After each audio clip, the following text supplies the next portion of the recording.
With 7 recruits committed to Boston College, how could Boston College create a dream recruiting class? I'm going to give you who I would love to see BC land at each position. All of this and more on today's Locked On Boston College. You are Locked On Boston College, your daily podcast on the Boston College Eagles, part of the Locked On Podcast Network, your team every day.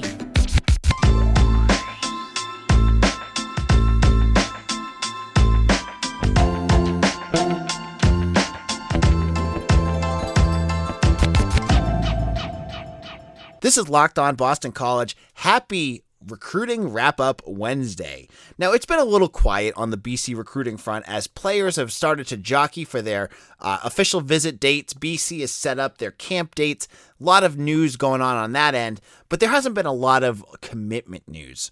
But I think that's going to change soon as the recruiting dead period is going to open up, and I think you're going to see a flood of commitments as players get on campus, see the coaches, see the staff, and make their decisions. Now, BC has 7 commitments already. I project they're probably going to have a class of around 25-ish, 23 to 25, another healthy, normal class. So how does Boston College create that ideal class? Because right now, I'm just going to tell you, I look at the class and I'm like, it doesn't have the pop that the last few classes has had. Last year you looked and you're like, oh, Joseph Griffin III's awesome. Peter Delaporte, you got these other guys, the guys from St. Francis Academy. You got Sione Hala. There's all these names of 4 stars. You got the running backs. You're starting to feel good about that class. You look at this year's class and the names don't just pop yet. Jacoby Robinson, their quarterback, he had a nice Elite 11, but he hasn't had really many big offers. You lost your crown jewel, Boubacar Traore, who transferred to Notre Dame. You've got a couple of those kids from Catholic Memorial, a couple kids from different spots. You got a kid from Montana. I know that's exciting as someone who's never seen a player commit from Montana. But is that really something that you want to build your roster around? We have to see him get on campus. But how does BC really wrap up this recruiting class? So if you've been on BC Bulletin, you've seen I have a chart. I have made a Google Doc that I was able to embed into posts that have every recruit that's got an offer from BC for the class 2023. I think it's 300 names. I got bored one weekend and I created it, right? I wanted to look at how BC could create a killer class of 2023, the class that would wow you, that would take last year's, where they ranked 36, I think, on 247, and take it to that next level, take it to the top 25. Now, before we get into who I chose at each position to kind of bump that up, I'm going to preface this by saying this is not just me picking the top rated recruit at every position, because as much as I'd love to see someone like Jonel Aguero as a crown jewel of this recruiting class, he ain't coming here, okay? And same thing with a quarterback who has a BC offer, Arch Manning. Obviously he would be amazing, but he has no chance of coming here. He's not even looking at Boston College. He has an offer. I'm looking at players that have some connection to BC and that BC has a realistic shot of landing. And they've got 17, 18 slots available. So they could go up and down the roster and fill in a whole bunch of positions. I think there's no position that they are completely filled at yet right now. So we'll start that off with quarterback. Now, I've heard buzz that BC may go for a second quarterback, but their offer list and who they've been interested in doesn't dictate that answer. Now, they've offered 4 different quarterbacks in the class of 2023, and one is already committed. That's Jacoby Robinson of Hendricks, Texas. He's their only commit at that position, but two of the other 3 are already committed elsewhere. J.J. Cole at Iowa State and William Watson at Nebraska, who I've heard they weren't really in on either, and then Arch Manning. So I think BC is pretty much set at quarterback unless something changes. I think if there's one that falls in their lap, they may go for a quarterback, but I think they're pretty good right now. Now let's go to the halfback. They had Dontrell Jones of Catholic Memorial already on the roster, but I think they'll probably go for a second, and I think there's some really good ones out there. And there are 2 I think would be great fits, and I'd be happy if either of these guys committed to Boston College. The biggest one, the big fish at running back, has to be Dante Dowdle of Mississippi. He's a 4-star running back who has offers up and down the conference. He's got Alabama offers, Oregon offers, but he's visited Boston College. So BC is not out on him. I mean, I'm sure he's an outlier at this point, but again, this is dream class. Remember, Jeff Hafley can do some things. He's done some stuff in the past where he's been able to land some really interesting guys that you just never expected them to land. So Dowdle is 6'1", 207. He's fast. He's a track star. Really, really good. He's from Mississippi. I mean, will they get him? Probably not, but I would love to see him here. And so he would be my choice at running back. And then the other running back I love is out of Georgia, out of Sandersville, Georgia, Dontavius Braswell. Another 4-star running back that I think has checked out Boston College, but also has a laundry list of big offers. He's run the 100-meter in 10.75 seconds. Again, I kind of get the chills when I think about these, how Hafley goes after track stars, because that is what this team needs. Like get speed at every position. If Hafley grabbed a track star for all the skill positions on offense and defense, I think that would be great.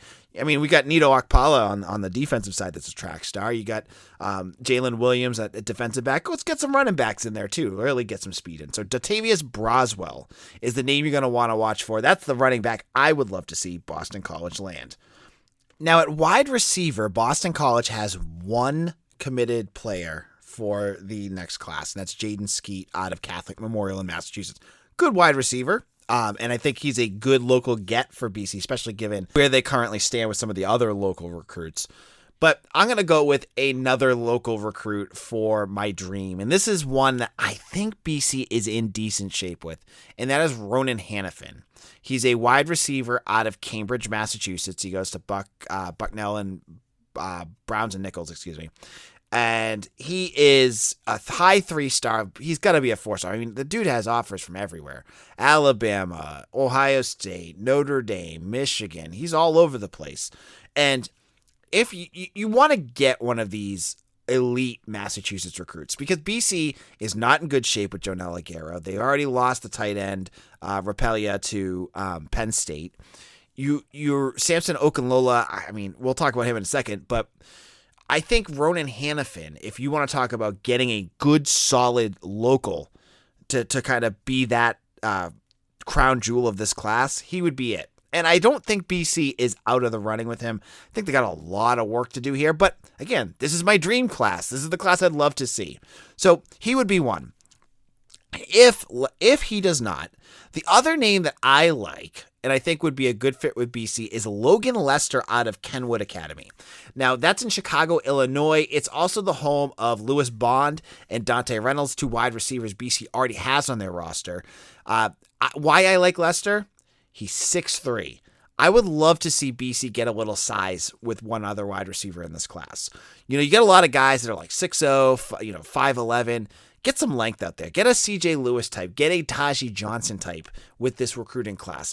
Lester's a 3-star. He's got offers from, nothing that'll blow you away. A lot of MAC schools, Kansas, but he's a 3-star. And given that BC has done a nice job with Kenwood, you would love to continue to build that pipeline. It's a good school in Illinois. So he would be a nice one to get. But I think Ronan Hanafin would be my top choice, but I love Logan Lester as well. In a moment, I'm going to get into the offensive line class, and we're going to see where Coach Googs could go with and what would be a dream catch for the big dog. And we'll also get into the defense as well. Now, if you know me, you know I'm a huge fan of the Built Bar. Summer is coming, and with summer, you're going to need to get some food on the go. Built Bars are the perfect snack to take with you on family vacations. Throw them in your bags, in your kid's backpack. Make sure that everyone has a bar so you are fueled for your summer adventures. The best part about Built Bars, they're healthy and delicious. No more to sacrificing delicious food for health. With Built Bar, you can have both. And it's easy. All you have to do is go to Built.com and order now. All Built Bars and Puffs are covered in 100% real chocolate. That means you can get a Built Bar and eat healthy and actually enjoy eating them. And it's not enough flavor for you, you might want to try the Mix Box. The Mix Box comes with 12 flavors of bars and puffs. You're going to want to check that out. Make sure that there's someone in there for everyone. Go to Built.com to get all your favorites, including banana cream pie, raspberry, double chocolate, and so many more. They're all delicious, and new flavors are coming out all the time, so make sure to check out the website to see what they have to offer. Head to Built.com and use promo code LOCK15, and you're going to get 15% off your order. Again, use promo code LOCK15 for 15% off at Built.com. This is Locked On Boston College, AJ Black. Thank you all of you who have made Locked On Boston College your first listen every morning. And if this is your first time listening to Locked On Boston College, I want to welcome you. We are a daily Boston College podcast. We are the only daily Boston College podcast on the internet. I give you 20 minutes to 30 minutes every single weekday about the Boston College Eagles with analysis and opinions you're not going to find anywhere else. And we have special guests. We've had Zay Flowers. We've had Christian Mahogany just in the last 2 weeks. So check out our podcast. Make sure you like us wherever you get your podcasts and hit that subscribe button on YouTube. It does make a difference. So help us out there. All right. So we're going over our dream class of 2023 for Boston College football recruiting. I gave you most of the offensive weapons in that first segment. We went over wide receiver, running backs, and that was basically it. But now let's get into the tight end position. Now, tight end is going to be a position Boston College is still going to need to land somebody at because they don't have anyone classified for the class of 2023. And when I look at the recruiting class at that position, there is one name at tight end that really pops for me, and that's Jackson Carver, originally from Indianapolis, but playing for the Loomis Chaffee School in Connecticut this year. Now, Jackson Carver is a 3-star recruit. He's only the 26th ranked tight end in the country, but his recruiting has absolutely blown up in the last couple weeks. He had pictures of him up with Brian Kelly at LSU last week. I think he was at Michigan State. He was at Michigan. I mean, this guy's all over the place. And he would be the perfect fit for this offense because he just started playing football. He is physical. He's got really good ball skills on offense, and he's got a really good motor on him. I think he's got a huge ceiling ahead of him. I think he's a guy that could be a pass catching tight end. He's 6'6". Like, this guy could get up and get it. Very lots of hints of Trey Berry in terms of size and his ability to catch the ball. 247 compares him to Dawson Knox, which, it's NFL, but get him on at the college level, get him on your roster. So Jackson Carver, we've interviewed him on BC Bulletin too, so you want to check out our interview with him. He would be my pick at tight end. Now on the offensive line side, it's been quiet. Googs, the new offensive line coach, hasn't had any new names, but he has been offering up a storm of late. And some of them have been class of 2023 offensive linemen.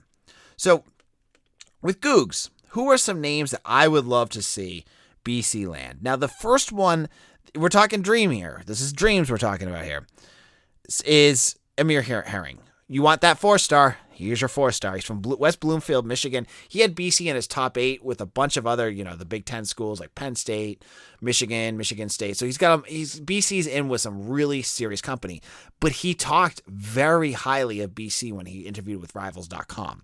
So BC he's not ruling out BC here. So I think Amir Herring would be a humongous catch. And he would be more of a guard. He's 6'3", 280, so he's not going to be a tackle. But man, you get a guy with that kind of pedigree, a guy that has played and caught that much attention.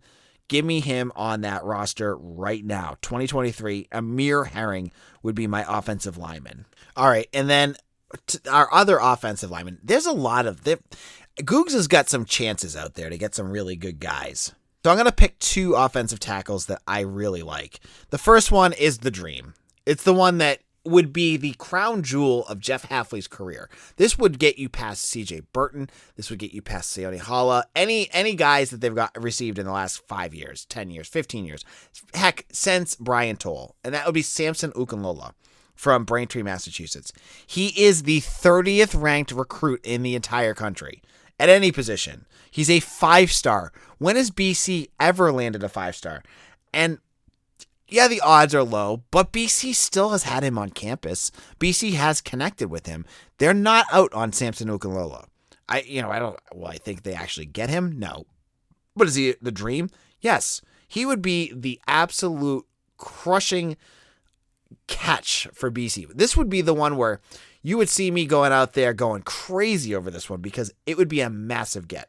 Now, this guy's got offers for like Alabama, Georgia, Texas. I mean, you name a school that's a blue blood, they're going to dump money in front of him. So I'm not sure they'll really be in it at the end, but it's still kind of an exciting one to look at. And finally, for offensive line, I would love to see them get 3. The last one is only a 3-star, but has really risen quickly, and he plays for a powerhouse conference school out on the West Coast. We've talked about him on the podcast before. Raymond Polito. He's 6'5", 340 pounds, so he's a big boy. But I think he would be a real interesting get for BC because, again, I love when Boston College hammers these powerhouse schools, whether it's St. Francis Academy, Lipscomb Academy, St. John's Bosco, Bishop Gorman, all these big programs. We talked about it with John Garcia last week, right? Polito would be another tip in the cap there. And I whether he's a 3-star or 4-star, I want to see BC continue to get those kids. They already have one at St. Francis Academy with Brian Sims. I'd love to see it do it again with this kid. I mean, 340, that is absolutely enormous. Kevin Klein is also on the roster. He's huge. Get another big dog out there. I'd love to see Polito be that other offensive lineman. So we're going to wrap up our dream recruiting class just on the offensive side of the ball because I have one segment left and we'll save the defense for next week, okay? We'll talk about that as well. But I wanted to give you my offense. So those are our dream offensive linemen. Do you agree with me? Do you disagree with me? Hit me up on Twitter at LockedOnBC. I love to hear from you. I love hearing from fans. I love hearing from your perspective. You guys listen to me. You hear my thoughts all the time. But it's important to hear you too. So hit me up on LockedOnBC. If you tweet at me with some good thoughts, I'll retweet you. So hit me up with some names that you'd love to see at Boston College for the class of 2023.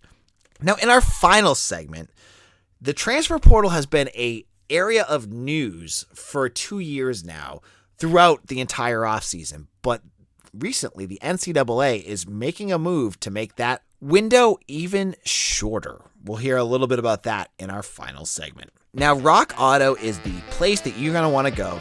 With the ever-increasing number of makes and models, it's now impossible for you to get to your local chain auto parts store and get what you need. Why endure often pointless or seemingly intimidating questions and wait while the person behind the counter orders the parts on your computer, choosing only the parts their warehouse seems to happen, when you can do it on your phone or tablet at rockauto.com. Save time and money when using rockauto.com. The best part, you can save 30, 50, or even 100% more for the same parts from a chain store or car dealership when you go to rockauto.com. Rock Auto is a family business serving do-it-yourselfers for over 20 years. Their prices are reliably low for every customer, so you know you're getting the best deal when you head to rockauto.com. They have everything you can need, from brake parts, tail lamps, motor oil, and even new carpet. So go to their easy-to-use website today, open up their browser, and boom, you're going to find everything your car needs, whether it's tail lamps, motor oil, or even new carpet. So go to rockauto.com right now and see all the parts available for your car and truck. And write Locked On in there, how did you hear about us box, so they know we sent you. Amazing selection of reliably low prices, all the parts your car will ever need. rockauto.com. This is Locked On Boston College, AJ Black. If you enjoyed this podcast, again, let me recommend to you Locked On ACC with Candace Cooper. I'm on that show every Wednesday, but there's a rotating group of guests that you're going to want to hear, including J.J. Jackson of Duke. They have the Syracuse guys. They've got a bunch of different co-hosts that you're going to want to check out. I'm on today. You can check out my thoughts on the NFL draft and Jordan Addison's money-making deal with USC/Texas/Alabama. So make sure to check that out wherever you get your podcasts. So speaking of the transfer portal, Boston College, it's been quiet on the transfer portal front, both coming and going for BC. There's been some rumors, there's been buzz, but there's been no players leaving and no confirmed new commitments. However, this could be the last year where the transfer portal is the same as it was for the last couple years. So the transfer portal that you know now, since 2018, has been basically the Wild West. They've allowed players to transfer here and there. And, as recently they've allowed players to have that one-time waiver so they don't have to sit. which has allowed players to just leave whenever they're upset or when there's a coach leaving. Now, the Coaching Association is proposing a new rule to the NCAA to kind of rein it in. They want to put a window in the fall and in the spring. Basically, the window would be for like 2 weeks right at the end of the season in the fall and 2 weeks after spring practice, which would allow players to enter the portal during that time. Now, they don't have to leave. They just have to enter the portal. Why would they do this? It's kind of to prevent what we've seen now, like Jordan Addison just leaving at any time, or players that enter the portal in the middle of a season and completely destroy your depth chart. So it's kind of their way of trying to put a little bit of kibosh on this, because how does a coach recruit, throughout the season, and then all of a sudden his projection of what the roster is going to look like changes because a whole bunch of guys that you didn't expect enter the transfer portal? This is going to kind of help tip that balance. And I think the balance is what's going to be important here, because when you look at the transfer portal, I've said this all along, I am pro player every single day. I saw what happened to Justin Ross. I've seen what happened to that linebacker from Notre Dame a couple years ago that lost his entire first round grade because of an injury in college. These players should be able to do whatever they want to make the most money that they can for themselves and to further their own career. That being said, I am not the biggest fan of this being the Wild West. I am not the biggest fan that Mark Emmert of the NCAA has left it so that anyone can do anything and just throw your hands up and say, that's what you guys wanted. This is what we're going to do. I do not like that. I think there needs to be some regulations here, because otherwise it's going to kind of spiral out of control. You're going to see, players, you're going to see boosters like, Boone Pickens over at Oklahoma State. I think he's passed away, but I'm sure he's got family members that are still donating. That family is an oil tycoon. They could throw millions of dollars at players if they really wanted to. And you got other schools like USC and Alabama and all these other schools that can do the same thing. It's going to cause the transfer portal to get really, really weird. And, I think tampering is something to look at. I think there's a few other things that, I don't want to restrict players' movement, but I think there's a middle ground here where players can go to where the money is, but also have the coaches and program not be left in shambles because of a booster says to Jordan Addison, hey, come and play at USC. We're going to get you $3.5 million. You know what I'm saying? You got to be able to figure out that kind of middle ground. And so I'm kind of swinging towards the middle here. I think that the players deserve to be paid. I believe the players deserve to move if they want to. I do think there's got to be some regulations here, or this is going to get out of control fast. I thought the Addison thing was bad. I think it was gross. But if the market's there, the market's there. They're just going to figure out a way to prevent tampering and to, allow players to make their moves, but in a certain time frame. So I'm not opposed to a portal time frame here. And you know what? The way they get around it too is if the players want to enter the portal around that, they either have to get a waiver or they sit a year. You go back to that old system there. So I think that's just a kind of an interesting way to kind of get that going. So this is AJ Black. Thank you all for listening. On tomorrow's show, we're going to get into some more NFL talk, the NFL draft. We'll look at Zion Johnson. I guess a few more thoughts about him that I want to get into, including his predecessor and where BC's offensive line looks like with him gone. This is AJ Black. Thank you all for listening. You can follow me on Twitter at AJBlack_BC and at LockedOnBC. Make sure to follow us on YouTube. It really does help. Thank you all for listening, and we'll see you all again soon.